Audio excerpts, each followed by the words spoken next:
नमस्ते मित्रांनो, मी आता आलेलो आहे अजितदादांच्या निवासस्थानी.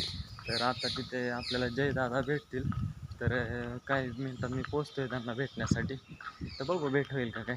चलो दाखवतो तुम्हाला. जस्ट मी आता भेटायला आलेलो. तर आता दादा जरा नाश्ता वगैरे करतात. तर आता भेटतो आपण त्यांना 5 मिनिटात. मित्रांनो, मी पोचलेले आता तिथं अजितदादांच्या पुतळ्याचं अनावरण होणार आहे आज. ते म्हणजे भिगवण चौकातील तिरंगा सर्कल. तर अजितदादांचं खूप मोठं योगदान आहे इथं बारामतीला आणि ऑल महाराष्ट्राला योगदान आहे मित्रांनो. तर तिथं पोचलेलं आहे आता मी तुम्हाला थोड्याच वेळात दाखवतोय.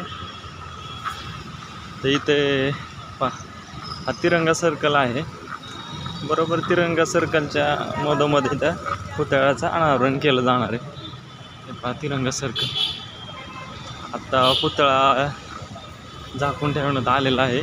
थोड्या वेळात सुनित्रा वहिनी पवार महाराष्ट्राचे उपमुख्यमंत्री यांच्या हस्ते पुतळ्याचं अनावरण होणार आहे. काही इथं माणसं जमलेली वगैरे आहेत उद्घाटनासाठी. जस्ट आता मी पोचलो इथं अनावरण समाधान. इथं बरोबर तिरंगा सर्कल आहे मित्रांनो.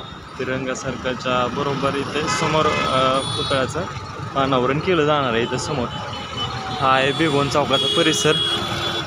तर बरोबर इथं असं एकदम खूप छान अशा वातावरणात येथील पुतळ्याचं अनावरण होणार आहे. माझ्या पाठीमागे पाहू शकता भिगवण चौकाचा परिसर आहे. हा परिसर इतका स्वच्छ आणि सुंदर बनवलेला आहे. कॅनॉलवर खूप छान आता पुतळा इथं दिसला माझ्या मागच्या